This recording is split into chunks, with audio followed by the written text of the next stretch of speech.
News वेक लाइभको उपस्थिति okay संवादको आजको यस संस्करणमा तपाईलाई स्वागत छ। आजका अतिथि तपाईहरु माझ चिर परिचित अनुहार भैरवका युवा उद्यमी हुनुहुन्छ, साथै सिद्धार्थ उद्योग वाणिज्य संघका कार्यसमिति सदस्य पनि हुनुहुन्छ।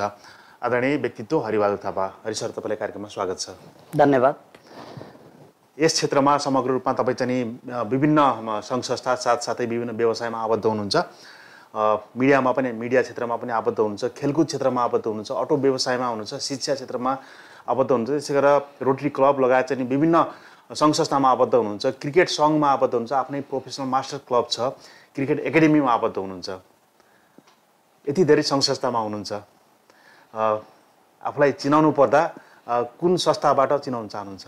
यसबाट सुरुवात गरौँ हरि सर। धन्यवाद मनोरञ्जनजी, मेरो अत्यन्त मित्र पनि हुनुहुन्छ र वास्तवमा म अहिले स्टार्टिङ पिरियडबाट शिक्षामा लागेँ र अहिलेसम्म पनि शिक्षा छोड्न सकेको छैन। स्टार्टिङ पिरियड भन्दा शिक्षा भन्नाले तपाईको तत्कालीन म त्यति बेला तपाईको सिद्धार्थ हाम्रो भिरकुटीबाट सिद्धार्थ विश्वज्योति सिद्धार्थ विश्वज्योतिपछि हामी साई ग्लोबल भनेर हामीले भइरहेको एउटा लिडिङ स्कुल भनौँ, स्कुलदेखि नर्सरी टु बिबिएससम्मको एउटा ट्यु एफिलिएटेड साइन्स पनि पढाउनुहुन्छ। साइन्स +2 मा साइन्स र म्यानेजमेन्ट छ भने ब्याचलर डिग्री चाहिँ हजुरको चाहिँ नि म्यानेजमेन्ट ट्युको चाहिँ नि एफिलिएसन हो र म त्यसमा अहिलेसम्म पनि आबद्ध छु। त्यो बाहेक म अटो लाइनमा आएँ, त्यसै गरेर तपाईँको पर्यटनभित्र छिरेँ, त्यसै गरेर चाहिँ अब हजुरको यस्तै सञ्चारभित्र पनि छु। खेलकुदमा एउटा यस देशको राष्ट्रिय क्रिकेट खेलाडी पनि हुँ, पूर्व खेलाडी पनि हुँ। अहिले पर्यटन क्षेत्रभित्र पसेर अहिले नेपाल अधिराज्यभरि हाम्रा पौवा, तपाईँले होटल पौवा भन्ने सुन्नुभएको छ, अहिलेसम्म हामी 14 वटा चाहिँ नि ब्रान्च पनि खोलिसकेका छौँ। बिस्तारै हामी अब बिस्तारै मैले मेरा बिजनेस चिनाउनु भन्दा नि बिजनेसले मलाई चिनाउँदै जाने हो। मैले यसरी बुझ्छु। शिक्षाबाट आफ्नो तपाईँको भनौँ न, शिक्षाबाट तपाईँ अगाडि बढ्नुभयो, शिक्षा क्षेत्रलाई अहिलेसम्म छोड्नु भएको छैन। शिक्षा क्षेत्र छोड्नु भएको, तर चाहिँ अचानक शिक्षा क्षेत्रमा कायम रहँदै अन्य व्यवसायका क्षेत्रहरूमा हात फैलाउनु भयो बिस्तारै बिस्तारै। सबभन्दा पहिला अटोमा आउनुभयो, अटो क्षेत्रमा। यो शिक्षाबाट अटोमा अकस्मात यो व्यवसायतिर पैसा कमाउन कसरी रोज्नुभयो यो बाटो? शिक्षा क्षेत्र बडा सठिक तपाईँको कहानी छ। फेरि तपाईँलाई यो कहानी भन्ने इन्टरभ्यू लिनु सानो म छोटकरिया भन्छु। म तपाईँको भिरकुटी नयाँ सडकमा थियो, त्यसपछि हामी सिद्धार्थ विश्वज्योति भनेर तपाईँलाई नारायण थानमा चलाएको, तपाईँका सायद मैले त्यति बेला हजुर अभिभावक पनि हुनुहुन्थ्यो होला, हजुरको बच्चा पनि एमा मोटरसाइकल कल्याणले त्यो चाहिँ नि बिल्डिङ चाहिँ नि कन्ट्याक्ट गरेर 5 वर्षको लागि आइसक्नु भएको। अनि उहाँले खाली गर्नु भने उहाँसँग मित्रता बढ्यो।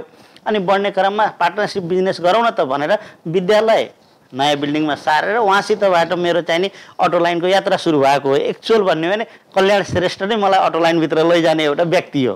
कल्याण श्रेष्ठ जो चाहिँ अहिले यस क्षेत्रको चाहिँ यामा मोटरसाइकलको डिस्ट्रिब्युटर, उहाँहरूमा पार्टनरसिप थियो। पछि मैले बजाज लिएँ, उहाँलाई एमा चाहिँ नि एकलौटी गर्न दिएर म बजाजतिर छिरेँ।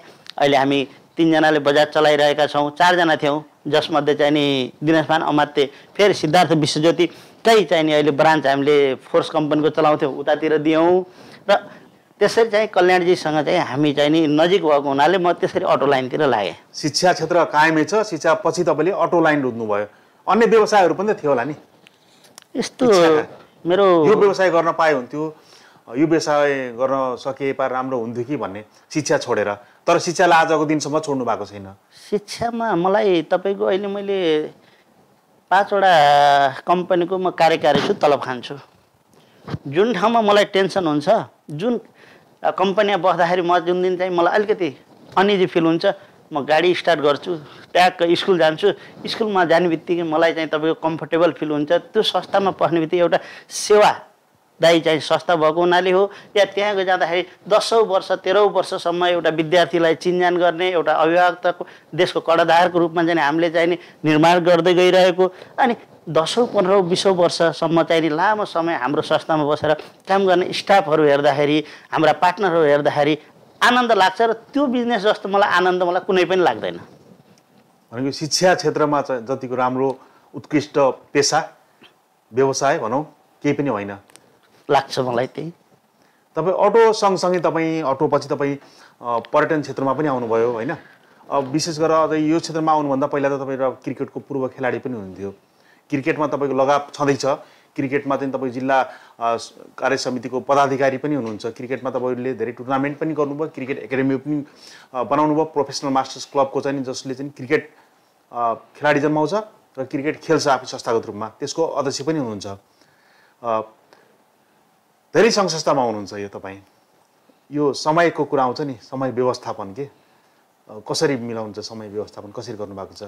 धेरै ठाउँमा हुनुहुन्छ नि, भन्नुभयो भर्खरै 5 वटा संस्थाको चाहिँ नि म चाहिँ नि सिइओको नि कार्यकारी प्रमुखको नाताले म तलब खाइरहेको छु भन्नुभयो नि तपाईँले। हजुर, यो एउटा म जहाँ पनि जान्छु सायद धेरै साथीहरूले यही सोध्नुहुन्छ तपाईँले समय कसरी म्यानेजमेन्ट गर्नुहुन्छ। वास्तवमा तपाईँले हरि थापाले गरेको धेरै देख्नुहुन्छ होला। मैले केही पनि गरेँ छैन। संसारमा यस्ता यस्ता व्यक्तित्वहरू छन्, कति कामहरू एकै ठाउँमा एउटै टेबलमा एउटै ल्यापटपमा एकै ठाउँमा बसेर काम गर्न सक्छन्। त्यो एउटा के हो त, आजको दिन भनेको प्राविधिक चाहिँ नि तपाईँको समय हो, जहाँ बसेर हामीले एकै ठाउँमा बसेर संसारभरिको ग्लोबल हामी वर्क गर्न सक्छौँ। त्यसले गर्दा पनि अब तपाईँले सोद्धा सोध्दै मैले समय कसरी भन्दा लाग्छ मलाई कुनै पनि कुराहरूको हामीले काम गर्नु छ भने मैले जहिले पनि अफिसहरूमा के भन्छु भन्दा जहिले नि म मेरा चाहिँ नि एचओडीहरूसित बसेँ भने तपाईँहरू दिनभरि के गर्नुहुन्छ त, साँझ त्यसको तपाईँले वर्कआउट गर्नु, साथीभाइ बसेर के राम्रा गरियो के नराम्रा गरियो, अब भोलि के गर्ने हो त, त्यसरी जानुपर्छ भने चाहिँ मैले के गर्छु भन्दा बिहान निस्किनभन्दा अगाडि आज मेरो रुटिन के हो त, मेरो कहाँ जानुपर्ने छ, के गर्नुपर्ने छ, इम्पोर्टेन्स के हो, ती कुराहरूलाई मध्यनजर गरेर जहाँ आवश्यकता छ त्यही अनुसार आफूले हेरेका सम्पूर्ण सङ्घ संस्थामा दिनमा म एकचोटि होस् या दुईचोटि अनिवार्य पुग्ने गरेको छु। कहिलेकाहीँ भ्याइँदैन भने त्यस्तो ठाउँमा चाहिँ शक्ति तपाईँको चाहिँ नि विकेन्द्रीकरण गर्नुपर्ने हुन्छ। शक्ति आफै हातमा लिएर हुँदैन, अर्कोलाई जिम्मा दिएर हिँड्न सक्नुपर्छ। त्यसै गरेर नै मैले यी कार्यहरू चाहिँ सम्पन्न गर्दै आइरहेको छु। कामप्रति जिम्मेवारी वहन गर्न सक्यो भने समय व्यवस्थापन सहजै हुन्छ भन्ने एकदम त्यही नै हो। धेरै सङ्घ संस्थामा हुनुहुन्छ, यो व्यावसायिक सङ्घ संस्था कुरा गर्दैछु म। पछिल्लो 2 वर्षदेखि अझै पनि राम्रोसँग हामी माथि उठ्न सकेका छैनौँ कोरोना भाइरस सङ्क्रमणको कारणले। कोरोना भाइरस सङ्क्रमणले सबभन्दा बढी प्रभावित पारेको नेपालमा पर्यटन क्षेत्र, त्यसपछि शैक्षिक क्षेत्र, यातायात। तपाईँ अटो व्यवसाय, यातायातमा अटो व्यवसाय पनि पर्यो। तपाईँको यो सबै छ नि व्यावसायिक क्षेत्रहरू सबै प्रभावित भए सर हेर्दाखेरि पर्यटन क्षेत्र, तपाईँ होटल व्यवसायमा हुनुहुन्छ, पौवा होटेलको तपाईँ सञ्चालक समिति अध्यक्ष हुनुहुन्छ। स्कुलमा पनि हुनुहुन्छ, ठाउँ ठाउँमा स्कुलहरूमा हुनुहुन्छ, तपाईँ शेर छ कुनै स्कुल निर्देशकहरू हुनुहुन्छ। त्यसै गरेर अटो कम्पनी चलाउनु भएको छ, Bhairahawa auto group, Bhairahawa auto company चलाउनु भएको छ। बजाज मोटरसाइकलको तपाईँ डिस्ट्रिब्युटर हुनुहुन्छ यस क्षेत्रको। कोरोनाले सबभन्दा बढी प्रभावित कुन क्षेत्रमा पारे तपाईँको व्यवसायमा? वास्तवमा भन्यो भने कोरोनाले सबभन्दा पारेको भनेको तपाईँको शिक्षा।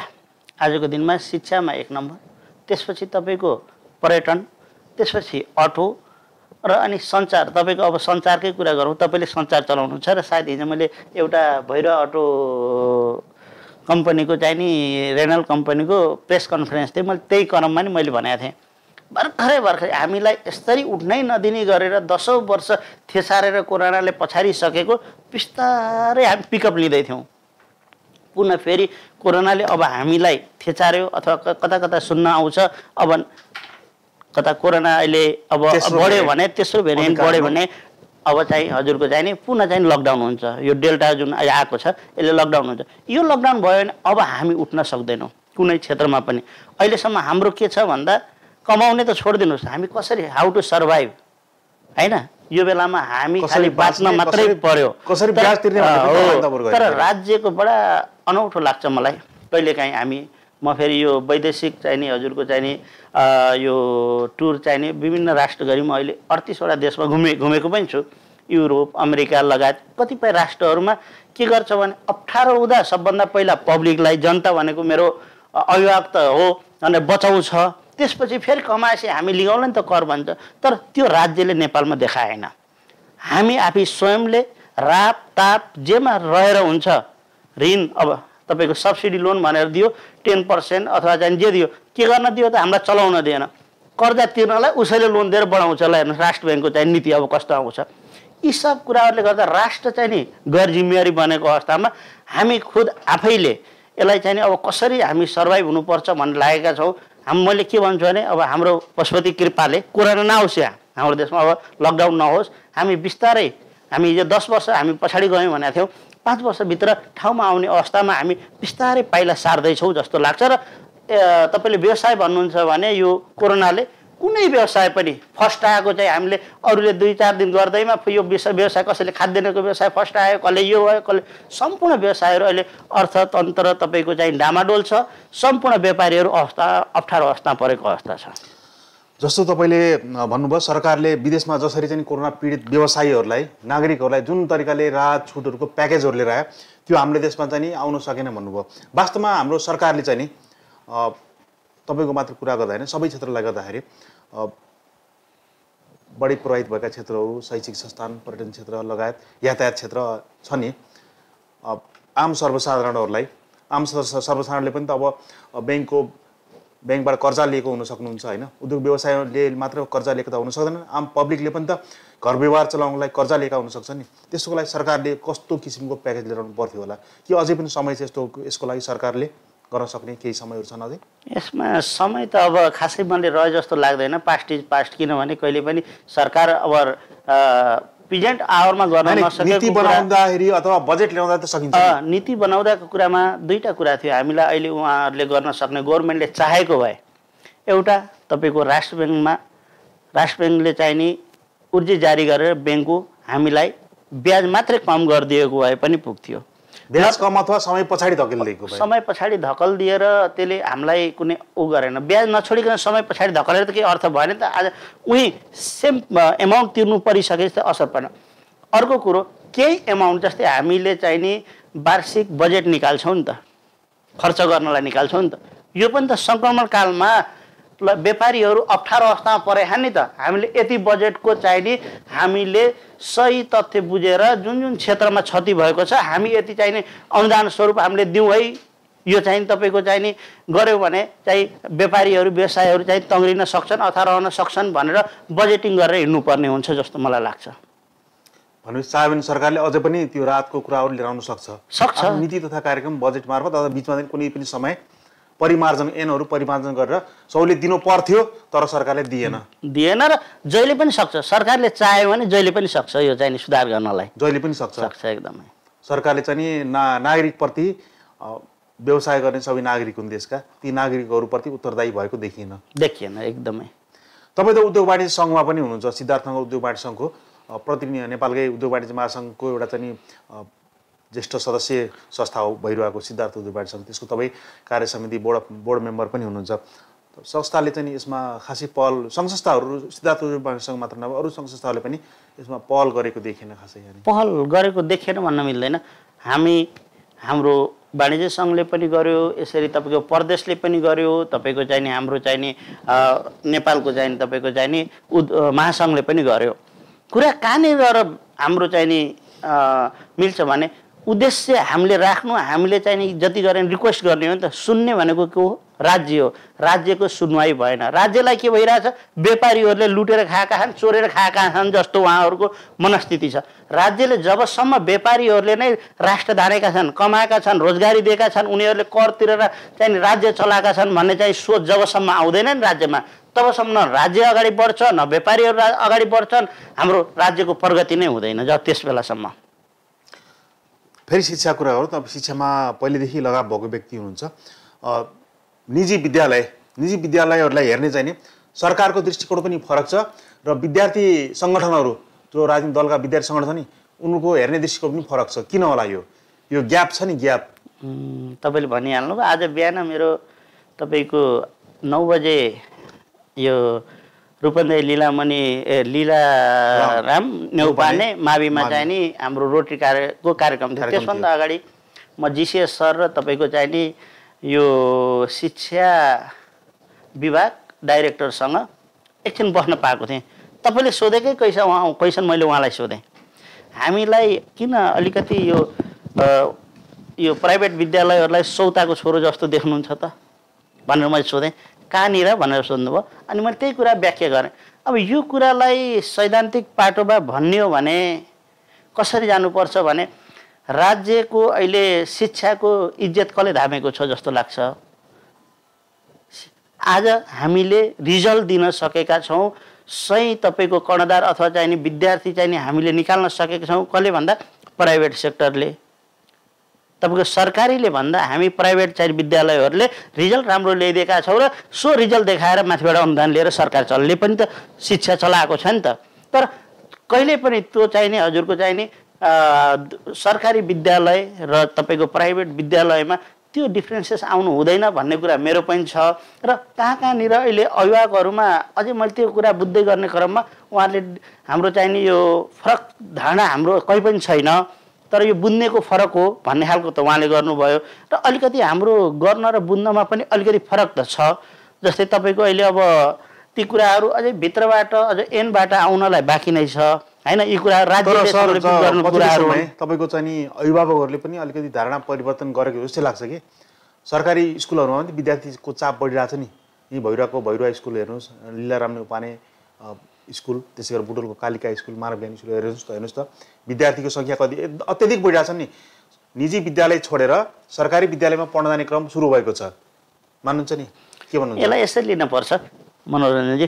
कहिलेकाहीँ प्राइभेटै विद्यालय उत्कृष्ट हुन्छ भन्ने छैन नि त। जुन सरकारी विद्यालयले आफूलाई अपग्रेड गरेको छ, जो उत्कृष्ट बन्दैछ, त्यहाँ राम्रो भएको छ, एकदम राम्रो कुरा हो। मैले त के भन्छु भन्दा सरकारी विद्यालय प्राइभेट विद्यालय यति राम्रा हुनुपर्छ कि सरकारी स्कुलमा हाम्रो बढी चारतिर किन पढ्ने, फ्रीमा पढ्नुपर्छ।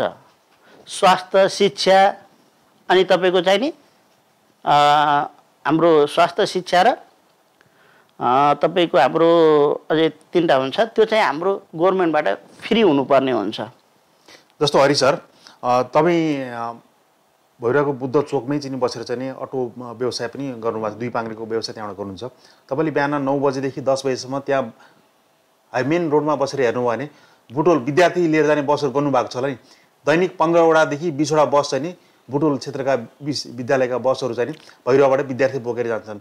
भैरुवा क्षेत्रका अभिभावकहरूले नबुझेर हो कि अथवा चाहिँ नि भैरुवा क्षेत्रका विद्यालयहरूले गुणस्तरीय शिक्षा दिन नसकेर हो सबै विद्यार्थीहरू त उत्तरतिर गइरहेछ नि पढ्न? के भन्नुहुन्छ? यो तपाईँले महसुस गर्नुभएको छ कुरा? यसलाई मैले महसुस पनि गरेको छु। यसलाई मैले छुट्टै तरिकाले हाम्रो भैरुवामा चाहिँ मैले छुट्टै तरिकाले बुझेको छु।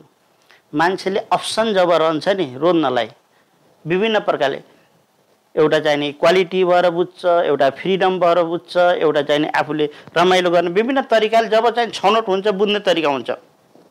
तर मैले मैले फेरि भन्दा फेरि बाहिरकै जोड्छु सर।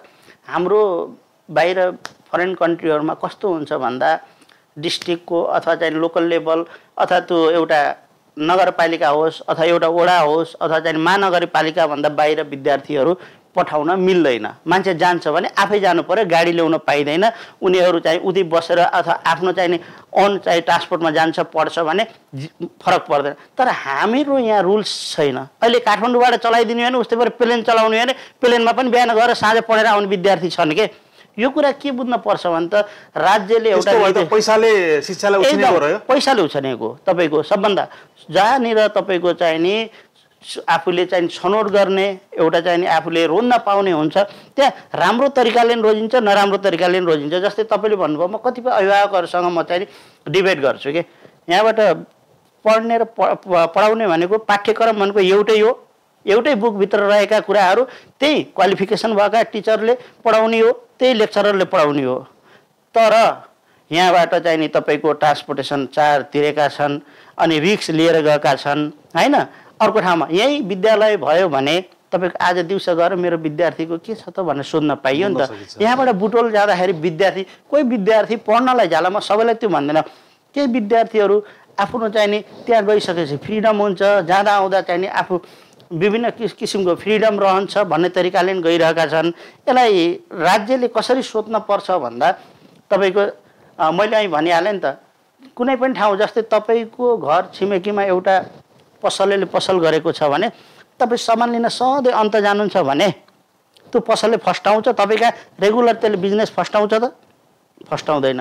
त्यसले गर्दा हामीले जहिले पनि हामीले बरु के कमी कमजोरी छ हामीले आफ्नो क्षेत्रमा चाहिँ नि त्यसलाई वृद्धि गराउनको लागि पुसअप गर्नको लागि हैन अल्टिमेटम दिने रिक्वेस्ट गर्ने यो गर्नु पर्यो भने माग गर्नुपर्छ हामी आफ्नो क्षेत्र छोडेर अन्त जानु यो चाहिँ उचित चाहिँ होइन हरि सर तपाईँले भन्नुभयो आफ्नो क्षेत्र छोडेर अन्त जानु उचित होइन भन्नुभयो तपाईँ सुरुदेखि नै तपाईँको यो व्यवसाय अथवा सेवामूलक व्यवसाय हो शिक्षा भनेको यो शिक्षामा तपाईँको जुन लगाव थियो त्यो लगाव आजको दिनसम्म नि कायम छ तपाईँ सरसर्ती भन्दाखेरि अन्य व्यवसायभन्दा तपाईँलाई सबभन्दा मन परेको क्षेत्र शिक्षा भनेर भन्नुभयो कहीँ काम गर्दा ओभरलोडेड भएर प्रेसर बढ्यो भने तपाईँ गाडी निकालेर शिक्षालाई जान्छु भनेर भन्नुभयो यसले पनि तपाईँको लगाव शिक्षाप्रति कति छ भन्ने देख्यौँ होइन तपाईँ शिक्षाप्रति लगाव भएको व्यक्ति तपाईँ आफ्नै नेतृत्वमा आफै नेतृत्व लिएर बजारमा चाहिँ शिक्षा प्रेमीहरू धेरै हुनुहुन्छ उहाँलाई लिएर एउटा राम्रो उत्कृष्ट कलेज हामीले सञ्चालन गर्न किन सक्दैनौँ आजको दिनमा पनि सायद भैरवामा निजी क्षेत्रबाट विज्ञान चलाउने चाहिँ तपाईँहरूको मात्र होला साई ग्लोबल अरू सबैले बन्द गरेको अवस्था छ र एउटा चाहिँ भैरवा उच्च भैरवा माविले चाहिँ पढाइरहेको छ यो दुःखद कुरा होइन यो यत्रा बोर्डिङ स्कुलहरू छन् हाम्रो निजी विद्यालयहरू छन् त्यो तपाईले अवस्था छैन नि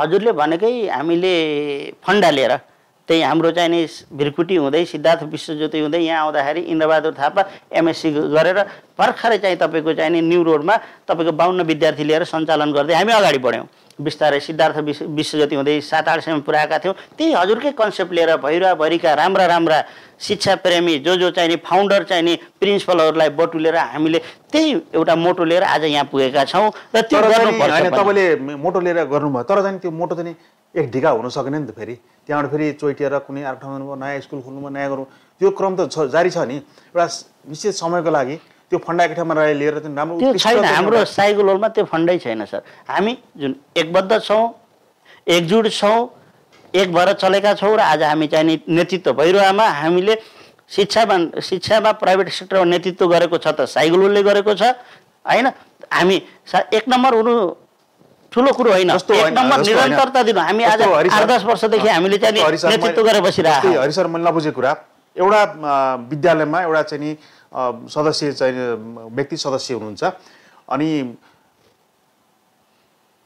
भने त्यो व्यक्तिको सदस्य व्यक्तिको त्यो स्कुलमा लगाव बढिन्छ तर त्यही व्यक्ति 3-4 ठाउँमा 5-6 स्कुलमा सदस्य हुनु बित्तिकै उहाँको लगाव कसरी त्यसलाई हामीले कसरी लिएका छौँ भन्दा विद्यालय त हामीले टेन्सन पहिलेबाट चलाइरहेका थियौँ हामीले 11-12 र ब्याचलर डिग्रीको लागि हामीले साथीभाइ थपेका हौँ साथीभाइबाट हाम्रो जुन चाहिँ नि त्यहाँ हामी पर्मानेन्ट त्यहाँ चाहिँ नि एक्टिभली लाग्ने जुन सेयर होल्डर हुनुहुन्छ उहाँले स्कुललाई एकदम निरन्तर लाग्नु भएको छ भने बाहिरका विद्यालय जसका 10सम्म छन् उहाँहरूले आफ्टर 10 चाहिँ नि पठाउने कहाँ त प्लेटफर्म भनेको साइकल हो त्यसरी नै आज हामी साइकल चाहिँ नि स्ट्रङ छौँ बलियो छौँ र त्यही अनुसार चलेका नै छौँ सर भनेपछि शिक्षा क्षेत्रमा हेर्दा भैरवामा चाहिँ भविष्यमा चाहिँ नि जुन 20-22 वटा गाडीहरू बुटोलतिर जान्छ नि उत्तरतिर त्यो चाहिँ नि एक दिन फेरि ब्याक टु भैरवा हुने सम्भावना ब्याक टु भैरवा हुन्छ डेफिनेटली सम्भावना छ एकदम र भविष्यमा उत्कृष्ट शैक्षिक गन्तव्य पनि हुन सक्छ भैरवा डेफिनेटली जस्तै अहिले तपाईले एकाडेमिक सेक्टरकै तपाईको साइन्स ल्याबको कुरा गर्नुभयो भने सायद तपाईँ साइन्स ल्याब घुम्नुभएको छैन हामी पश्चिमाञ्चल जस्तै हामीले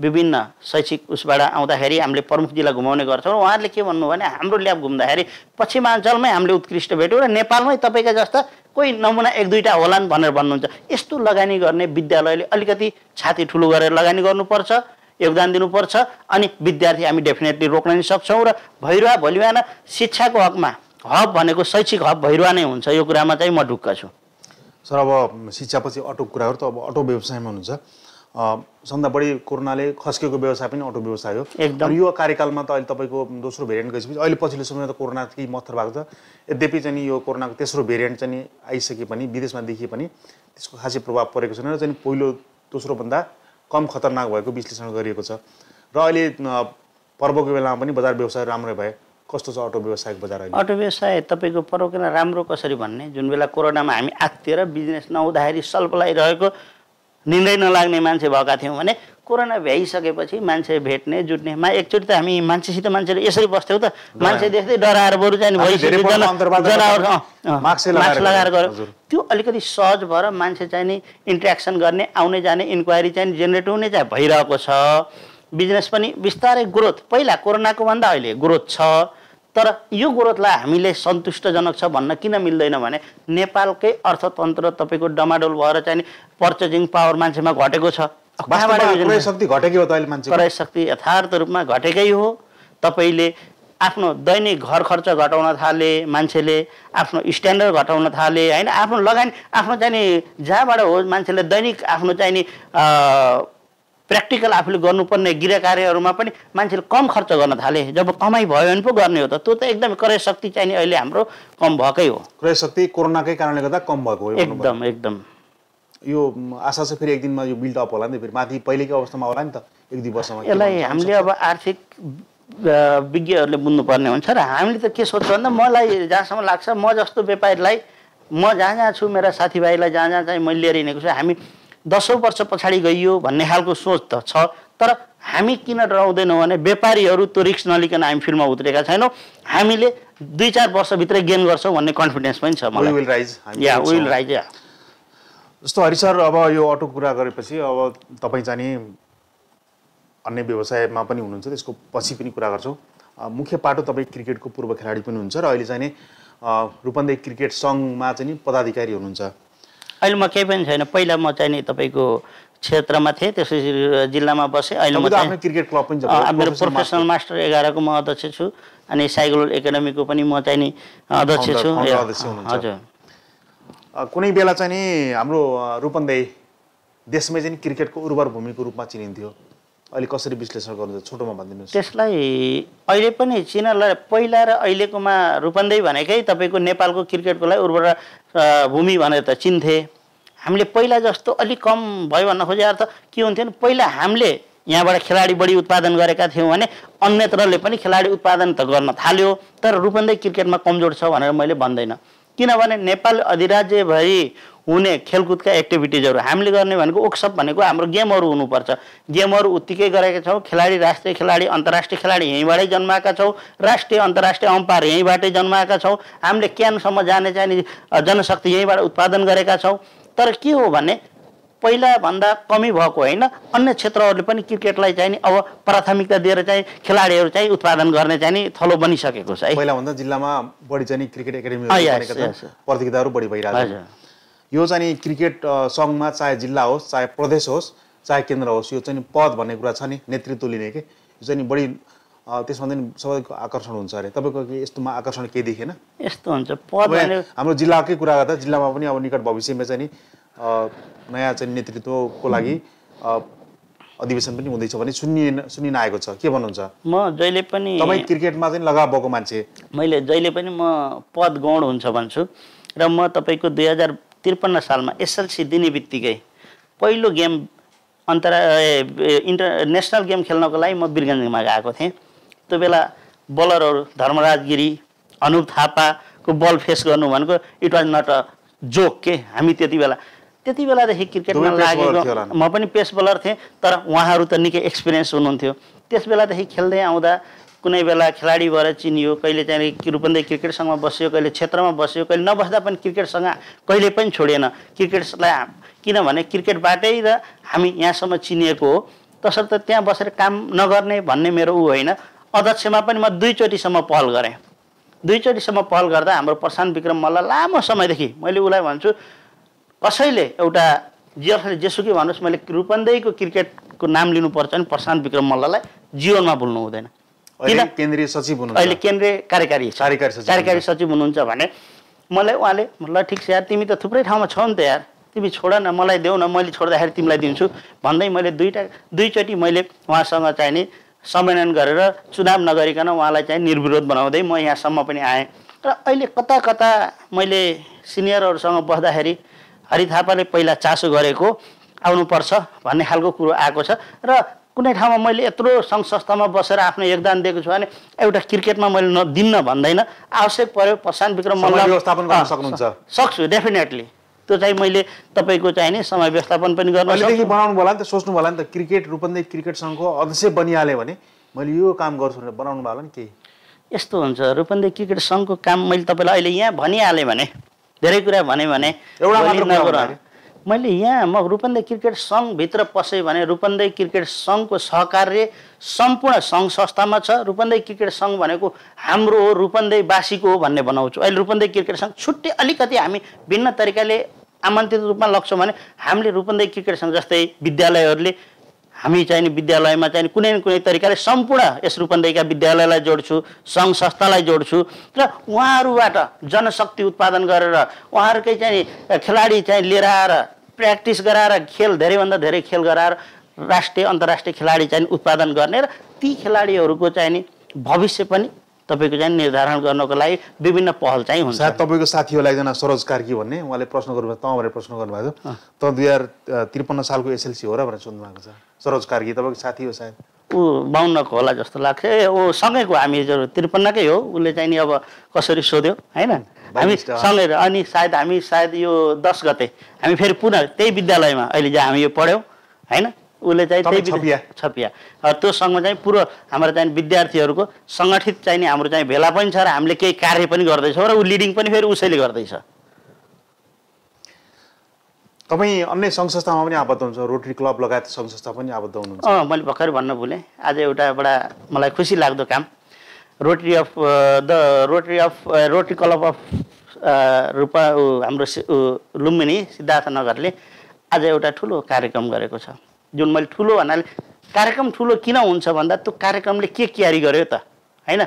हामीले मधुमेह र रक्तचाप बढी भएकाहरूलाई चाहिँ नि फ्री चेकअप आई, जब हाम्रो चाहिँ नि आँखा चेकअपको लागि चाहिँ हामीले कार्यक्रम राखेका थियौँ, जुन कार्यक्रममा हाम्रो चाहिँ नि यो नेपाल नेत्र ज्योति सङ्घका हाम्रो चाहिँ नि प्रदेश अध्यक्ष चाहिँ नि प्रमुख अतिथि हुनुहुन्थ्यो सागर दाई, जस्तै हाम्रो अध्यक्ष राजन दाई लगायत देवी म्याडम, अनि कार्यक्रम सञ्चालक चाहिँ नि खेमजी, अनि म कार्यक्रम सञ्चालक थिएँ। कार्यक्रमको सञ्चालक चाहिँ म थिएँ। आज मैले त्यहाँ पेसेन्टहरू आएको चेकअप गराएको उहाँहरूबाट चाहिँ नि फिडब्याक लिँदाखेरि थुप्रै काम गरिन्छ, लाखौँका योजना करोडौँका योजना, तर त्यो कार्यक्रम यस्तो लाग्यो मलाई हामीले चाहिँ नि जुन बिरामी आवश्यक परेकालाई दिएको सेवा जस्तो लाग्यो। 3 जनालाई त त्यहीबाट डक्टरले डाइरेक्ट हस्पिटल चाहिँ रिफर गर्नुभयो, किन भन्दा उहाँहरूको 1 घन्टा अथवा 2 घन्टा लेट गरे पनि क्रिटिकल कन्डिसन थियो। त्यो सम्बन्धी अब मैले के बुझिनँ र त्यस्तालाई त हामीले चाहिँ नि ठुलो योगदान दियौँ नि त।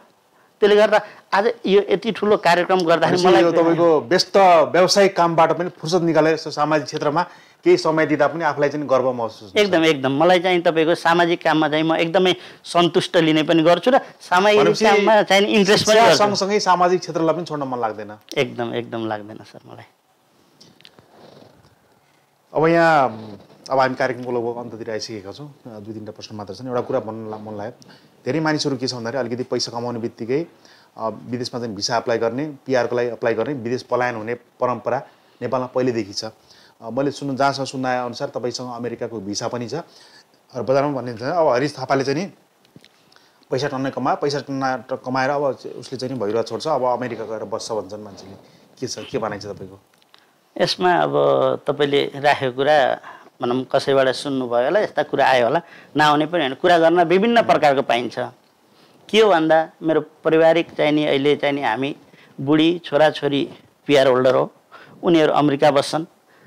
किन बस्छन् भन्दा छोरोले अहिले बिसिएस गर्दैछ, छोरी ग्रेड 2मा पढ्दैछ हैन, बुढीले चाहिँ छोराछोरी पढाउनलाई उहाँ बसेको छ। म चाहिँ ट्राभल एउटा भिजा लिएर जाने आउने गर्छु र गएर पर्मानेन्ट त्यहाँ बस्ने हुन्थेँ भने म तपाईँलाई कुरा गर्न चाहेँ, पर्मानेन्ट त्यहाँ बस्ने हुन्थेँ भने म यहाँ किन यत्र चाहिँ नि तपाईँको चाहिँ बिजनेस अम्पायरहरू खडा गर्थेँ त भन्नुहोस् त।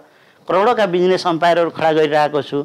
मलाई के लाग्छ भन्दा म तपाईँको भनिहालेँ 38वटा देश घुमेँ, अमेरिका पनि म तपाईँको लगभग तपाईँको 5 वर्षको दौरानमा म 13-14 महिना म बसेँ।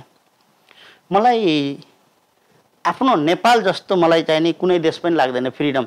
यहाँ तपाईँको जन्मभूमि कर्मभूमि। तपाईँ जब म अमेरिकाबाट चाहिँ तपाईँको चाहिँ नि ट्रान्जिट जहाँ लिएर नेपालको चाहिँ नि एयरपोर्टमा झर्छु नि, जब कुद्छु नि कन्फिडेन्स यति बिल्डअप हुन्छ हैन। हामी बाहिर गएर कुनै यस प्रकार न कन्फिडेन्स हुन्छ, न तपाईँ हाम्रो चाहिँ नि यो इज्जत मान प्रतिष्ठा हुन्छ। अब त्यो ठाउँमा अब कुनै समय परिस्थितिले कुनै प्रकारले भोलि बिहान राज्यकै कुनै सहयोग रहेन, मेरा सबै बिजनेसहरू डमाडोल भए, म रोडमा आएँ भने त्यो अवस्थामा के होला भन्नु पर्ला। नत्र मैले चाहिँ त कुनै पनि प्रकारले नेपाल छोडेर जाने मेरो 1% पनि कुनै मेरो मन छैन सर।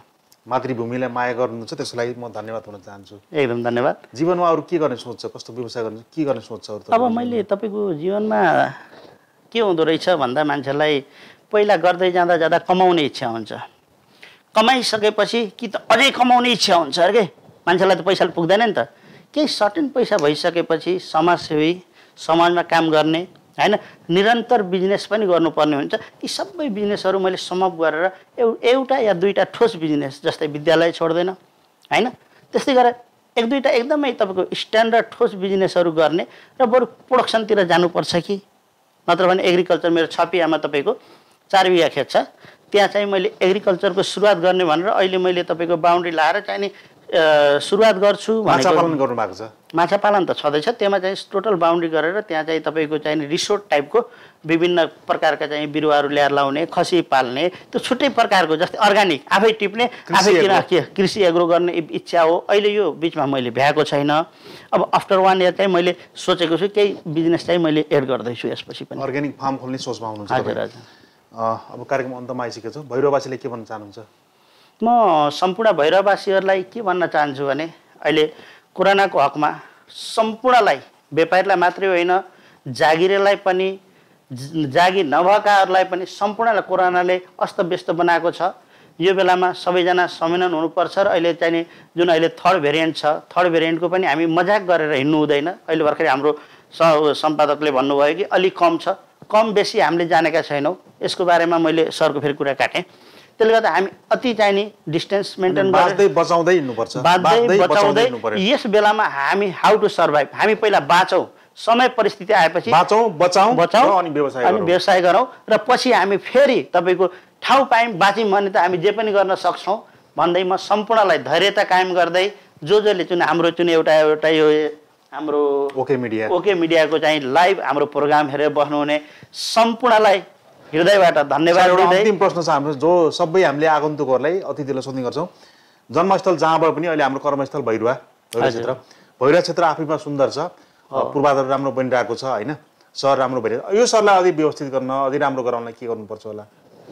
यसको लागि तपाईँको टाउन प्लानिङ सबभन्दा पहिला तपाईँले व्यवस्थित गर्नु भनेकै टाउन प्लानिङ गर्नुपर्ने हुन्छ। टाउन प्लानिङ जस्तै मैले मेरो घर व्यवस्थित गरेर मात्रै हुँदैन तपाईँले तपाईँको घर गरेर हुन्न टाउन प्लानिङ गर्नुपर्छ।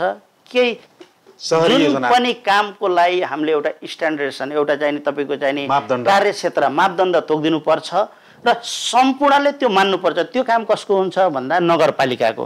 अब यसमा एकदमै अग्रगामी भूमिका नगरपालिकाको हुन्छ। नगरपालिकालाई अब घचघचाउन अन्य जस्तै सिद्धार्थ उद्योग वाणिज्य सङ्घ हाम्रा चाहिँ थुप्रै यस्ता सङ्घ संस्थाहरू छन् घचघचाउन प्लस सल्लाह दिन पनि छ। यो चाहिँ नगरपालिकाले सोच्नुपर्ने कुरा हो। हामीले प्लान बिना जस्तै अबको प्लान कस्तो जस्तै हामीले के कुन प्लान गऱ्यौँ भन्दै अबभन्दा 50 वर्ष पछाडि पनि त्यो चाहिँ तपाईँको के होस् त हेर्दाखेरि कस्तो काम गरेको रहेछ अहिलेसम्म हामीले चाहिँ नि यसलाई परिवर्तन गर्न परेको छैन भन्ने खालको हुनुपर्छ। जस्तै उदाहरण मैले अब सोधिहाल्नु हामीले सडकको काम एउटाले गर्छ खानेपानीको एउटाले गर्छ यताबाट खानेपानीको गरेछ फेरि 6 महिना उसले सडकले तोड्या फेरि सडकको चाहिँ त्यहाँ फेरि नालाले तोड्या छ। यसरी काम गरियो भने कहिले पनि प्लानिङ हुँदैन र एउटा चाहिँ सुन्दर नमुना तपाईँको सहर बन्दैन।